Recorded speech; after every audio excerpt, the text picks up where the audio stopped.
investing in the economy, public-private partnership in infrastructure. Each infrastructure-related ministry will come up with a 3-year pipeline of projects that can be implemented in PPP mode.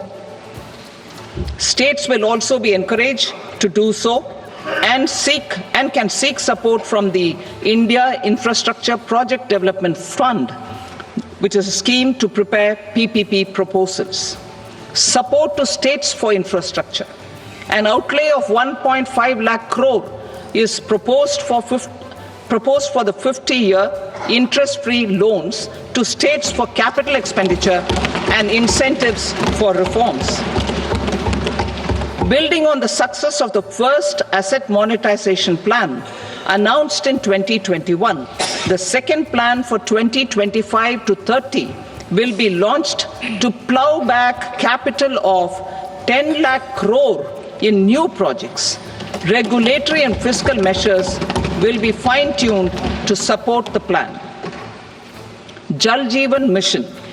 Since 2019, 15 crore households, representing 80% of India's rural population, have been provided access to portable tap water connections. To achieve 100% coverage, I am pleased to announce the extension of this mission until 2028 with an enhanced total outlay. The mission's focus will be on the quality of infrastructure and O&M of rural piped water supply schemes through Jan Bhagidari. A separate MOU or separate MOUs will be signed with the states and union territories to ensure sustainability and citizen-centric water services delivery. Urban sector reforms. Building on the July budget proposals, urban sector reforms related to governance, municipal services, urban land and planning will be incentivized. Urban Challenge Fund. The government will set up an urban challenge fund of 1 lakh crore rupees to implement the proposals for cities as growth hubs, creative redevelopment of cities, and for water and sanitation purposes announced in the July budget.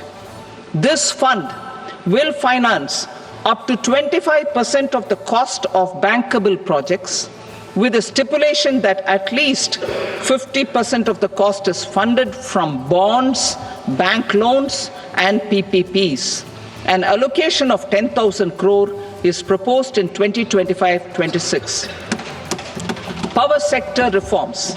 We will incentivize electricity distribution reforms and augmentation of intra-state transmission capacity by states. This will improve financial health and capacity of electricity companies.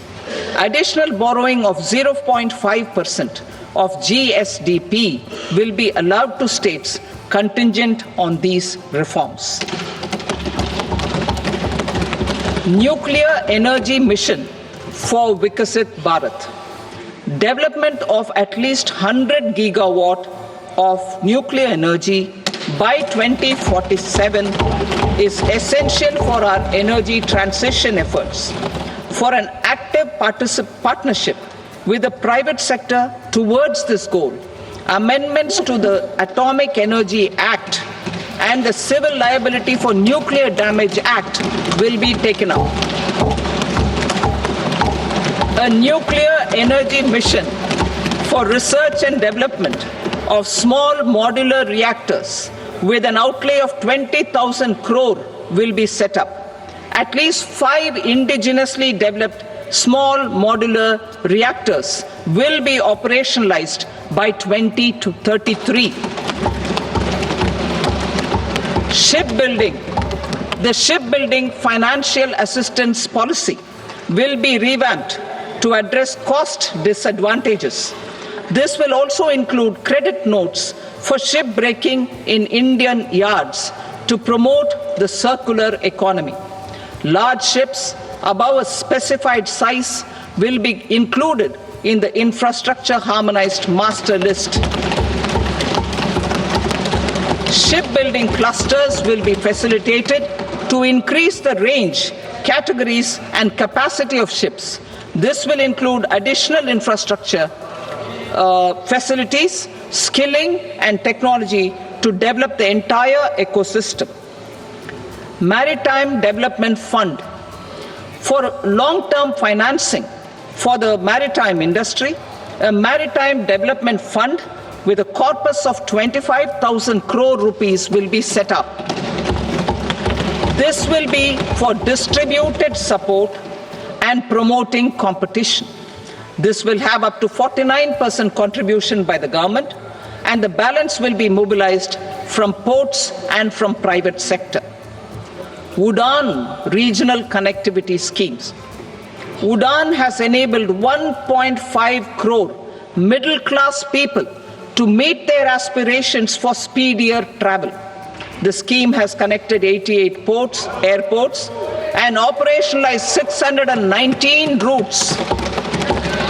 Inspired by that success, a modified UDAN scheme will be launched to enhance regional connectivity to 120 new destinations and carry 4 crore passengers in the next 10 years. 4 crore additional passengers in the next 10 years. The scheme will also support helipads and smaller airports in hilly, aspirational, and northeast regional districts.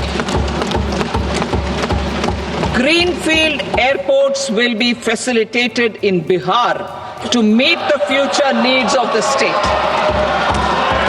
These will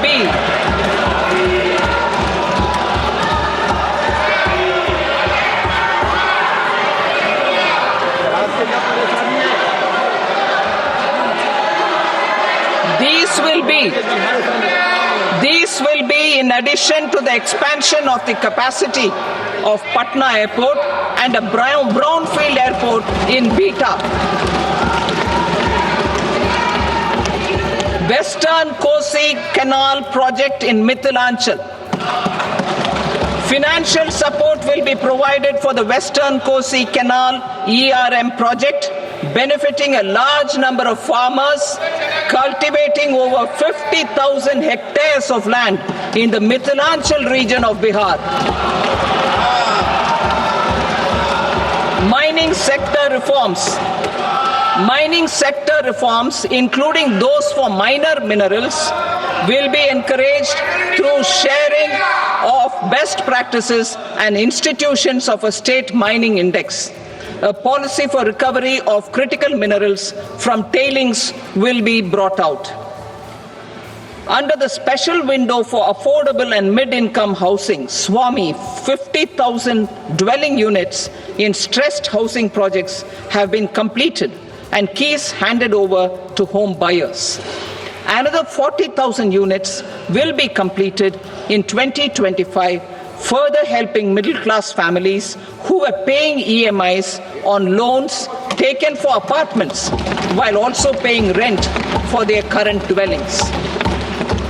Building on this success, SWAMI Fund 2 will be established as a blended finance facility with contribution from the government, banks, and private investors.